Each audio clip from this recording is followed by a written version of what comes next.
Hi guys, आप देख रहे हैं फ्लाइंग करियर पॉइंट। दोस्तों आप सभी का हमारे चैनल पे बहुत बहुत स्वागत है। दोस्तों आज हम लोग बात करेंगे यूपी पीसीएस के प्री एग्ज़ाम का जो सिलेबस है उसके विषय में देखेंगे, जानेंगे किस तरह का स्टैंडर्ड है पेपर का और उसका सिलेबस का स्टैंडर्ड क्या है, किस तरीके का क्वेश्चन आते हैं, कहाँ कहाँ से क्वेश्चन आते हैं, इसके बारे में जानेंगे। तो चलिए आइए शुरू करते हैं।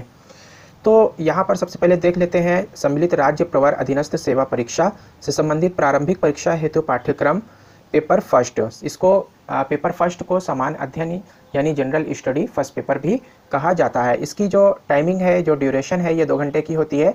यानी कि जो क्वेश्चन पेपर होता है ये 2 घंटे का होता है फर्स्ट पेपर, और जो इसके नंबर ऑफ मार्क्स होते हैं यानी मैक्सिमम जो नंबर होते हैं ये 200 नंबर का क्वेश्चन पेपर आता है। अब इसमें क्वेश्चन कहाँ कहाँ से आते हैं ये आप लोग देख सकते हैं कि राष्ट्रीय एवं अंतर्राष्ट्रीय महत्व के समसामयिक घटनाएं, भारत का इतिहास एवं भारतीय राष्ट्रीय आंदोलन, भारत एवं विश्व का भूगोल, भारत एवं विश्व का भौतिक, सामाजिक व आर्थिक भूगोल। इसके बाद आता है भारतीय राजनीति एवं शासन, संविधान, राजनीतिक व्यवस्था, पंचायती राज, लोक नीति, व्यापारिक मुद्दे, राइट्स इश्यूज़ आदि। तो मतलब इसमें जो है अंतर्राष्ट्रीय और राष्ट्रीय महत्व के जो समसामयिक घटनाएं होती हैं उससे संबंधित सवाल आते हैं। इसके अलावा भारत का इतिहास जो भी रहा है प्राचीन काल से लेकर के आधुनिक भारत तक, प्राचीन और इसके बाद मध्यकालीन और आधुनिक, यहाँ से क्वेश्चन आएगा। और इसके बाद भारत एवं विश्व का भूगोल, यानी कि भारत का भूगोल आपको पढ़ना होगा और विश्व का भूगोल पढ़ना होगा। इसके बाद भारतीय राजनीति एवं शासन के विषय में, इसमें जो है मुख्य रूप से आप लोगों को कॉन्स्टिट्यूशन पढ़ना होता है। कॉन्स्टिट्यूशन से सारे क्वेश्चन आते हैं। अगर आप लोग एक भारत का संविधान, भारतीय कॉन्स्टिट्यूशन की बुक ले लेते हैं तो वहीं से सारे क्वेश्चन आते हैं। इसके बाद इकोनॉमी की, इंडियन इकोनॉमी की बात कर लेते हैं। तो इसके लिए इसका सिलेबस में दे रखा है कि आर्थिक एवं सामाजिक विकास, सतत विकास, गरीबी, अंतर्विष्ट, जनसांख्यिकीय, सामाजिक क्षेत्र के इनिशिएटिव। तो जो आर्थिक है वो सामाजिक विकास किस तरीके से सतत होगा, इसके विषय में हम कोई अच्छी बुक बता देंगे आप लोगों को। तो उस जो है पूरा इंडियन इकोनॉमी उसमें आप लोगों को मिल जाएगा। तो बुक्स के विषय में हम सारे विषयों के बुक्स की हम बाद में बात करेंगे, पहले हम सिलेबस पे चर्चा कर लेते हैं। एक नज़र पहले सिलेबस पे डाल लेते हैं, फिर अगली वीडियो में हम बुक्स के लिए स्पेशल वीडियो बना देंगे।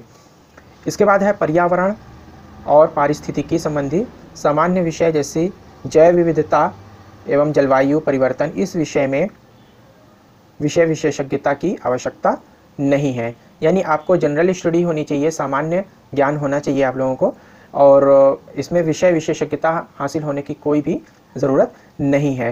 राष्ट्रीय और अंतर्राष्ट्रीय महत्व की समसामयिक घटनाओं पर अभ्यर्थियों को जानकारी रखनी होगी। इसके बाद है भारत का इतिहास एवं राष्ट्रीय आंदोलन, यहाँ से क्वेश्चन आएगा। भारत एवं विश्व का भूगोल, भारतीय राजनीति, संविधान, ये सब उसी का एक्सप्लेन किया हुआ है। आर्थिक और सामाजिक विकास, सतत विकास, गरीबी, अंतर्विष्ट, ये सब उसी का एक्सप्लेन किया हुआ है। आप लोग जो है सिलेबस डाउनलोड कर लीजिएगा। जिनके पास सिलेबस ना हो वो हमारा व्हाट्सअप ज्वाइन कर लीजिएगा, तो वहाँ हम आप लोगों को सेंड कर देंगे। इसके अलावा अगर आप लोगों के पास अगर आप लोग व्हाट्सअप ग्रुप नहीं ज्वाइन करना चाहते हैं तो मेरा टेलीग्राम चैनल है फ्लाइंग करियर पॉइंट के नाम से, तो आप लोग टेलीग्राम चैनल अगर ज्वाइन कर लेते हैं तो आपको वहाँ से भी PDF कॉपी मिल जाएगी। फिर सामान्य विज्ञान आ जाएगा। सामान्य विज्ञान आप लोगों को पढ़ना होगा। सामान्य विज्ञान में जनरल साइंस, यानी कि जो है साइंस में स्पेशलिस्ट जो है होना ज़रूरी नहीं है। अगर आप जनरल स्टडी साइंस की कर लेते हैं तो वहाँ से भी आ जाएगा। सामान्य विज्ञान में क्या क्या पढ़ना है? सामान्य विज्ञान के प्रश्न दैनिक अनुभव तथा प्रेक्षण से संबंधित विषयों सहित विज्ञान के सामान्य परिबोध एवं जानकारी पर आधारित होंगे, जिसकी किसी भी सुशिक्षित व्यक्ति से अपेक्षा की जा सकती है जिसने वैज्ञानिक विषयों का विशेष अध्ययन नहीं किया है। यानी कि एक जो शिक्षित व्यक्ति है उससे अपेक्षा की जाती है कि आपको कम से कम साइंस के विषय में, विज्ञान के विषय में कुछ बेसिक चीज़ों की नॉलेज होनी चाहिए। तो इतना आपसे लोक सेवा आयोग जो उम्मीद करेगा, तो इसलिए आपसे जो है कुछ विज्ञान के क्वेश्चन ज़रूर आएंगे, और बाकी जो है विषय विशेषज्ञ या साइंस का विशेषज्ञ होने की आवश्यकता नहीं है। ये चीज़ लोक सेवा आयोग ने अपने सिलेबस में साफ लिख दिया है। तो दोस्तों ये हो गया हम लोगों का फर्स्ट पेपर। अब GS सेकंड, अब इसके बाद GS के जो सेकंड पेपर है उसके विषय में हम लोग अगले वीडियो में बात करेंगे।